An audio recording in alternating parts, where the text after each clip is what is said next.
I was in my drawing, my arts class, and the arts teacher told us something that was quite inciting for our minds, and that's really stuck with me.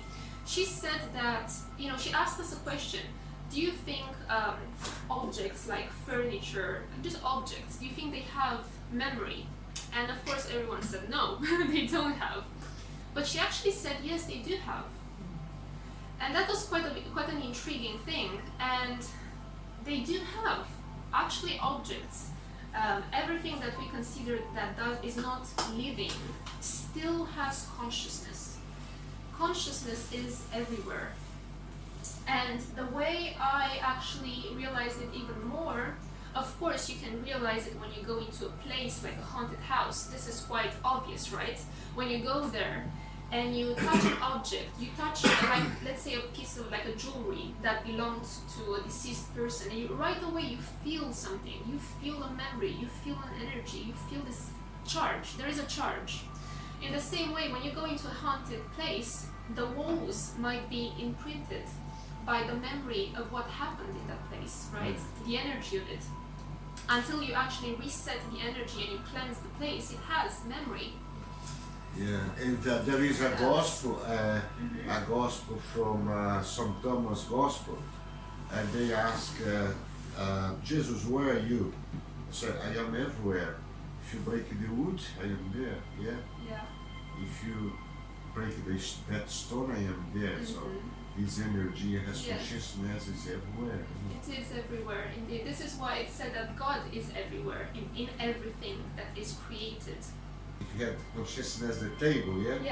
Yes, it has. It has consciousness, yes. So basically everything has consciousness. What is consciousness? Consciousness, we already said, it's the same thing as light, but it's a different frequency of light. And consciousness, at the end of the day, is information. This is what it is, information about God, right? It is information. Like, everything carries in itself information about the universe, about God, why it is here, what's the purpose of it, why it's created. Some have more complex consciousness, some have more basic consciousness. Regardless, all of them have information from the source in their atoms, in their molecules. They have different kinds of information. Around 2011, I started perceiving the etheric energy. Now that was Which age were you? Etheric energy. Oh, I was 21. Yeah. So, and that's the point when I actually realized everything is made out of energy. Now, I remember I would get a fork and I would see this etheric energy around the fork. Around my fork. I would eat, let's say, a banana. And as I was eating the banana, it's very interesting because you would say maybe the energy would stay. No, it was going in me. As I was eating the banana, I was eating the etheric energy of that banana disappearing, and it only stayed around the actual physical shape. There's a frequency. Yes, exactly. So I started seeing this energy everywhere, and it really made me realize that yes, like consciousness is everywhere, and I can even describe it to you how it looks like to me. And so it's fluid. It's almost like it's a gas or some kind of watery. So it's like fluid. I can't really describe it.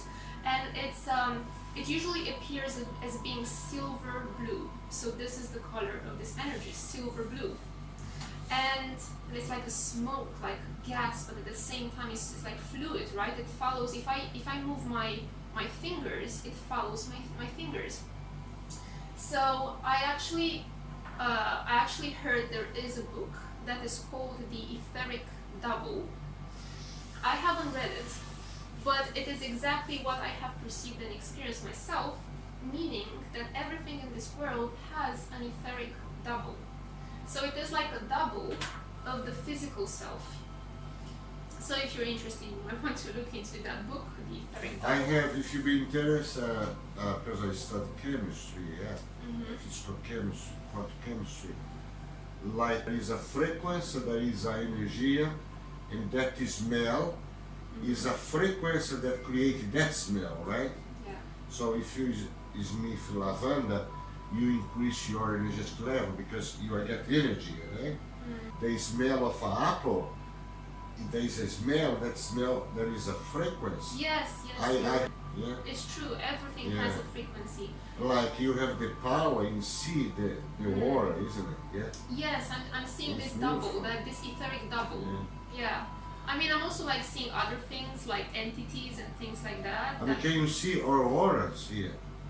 Well, that's the thing. I don't see them all the time. I can see them when I tune into every person. So if I tune into you, for example, you know, like I just takes me a couple of minutes to actually tune into someone. I can see their, like I don't know what to tell you what they mean though. I can just see the colors. I can't really interpret. I just see the colors. Sometimes I can perceive entities or spirit guides, like actual beings around you. Because each color has a different frequency, yeah? Each color has, yes, exactly. I'd love to learn to see auras. And what you're saying about the smells is true, because when you connect with the angelic beings, for example, when you connect with angels, like one of the signs of you connecting with angels and being connected is the smell of roses. So this itself shows that the smell of roses in itself has a frequency that is linked to the angelic realms. I do it. Yeah. So why did I start from here? Because I wanted to show you that there's not just one universe. This is creation that happens throughout one universe. However, there are multiple universes, right? What does this actually look like to you? To me, it looks like vortexes, doesn't it? It's basically vortexes. And what? They start from the same point, which is the same potential.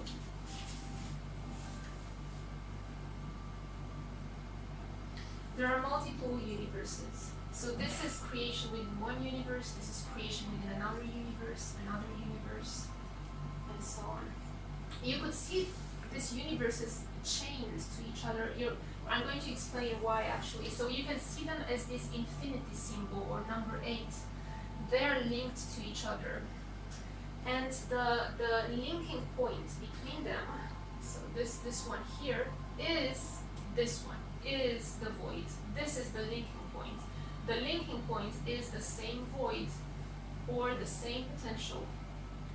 So this is the void, this is the void, this is the void, this is the void.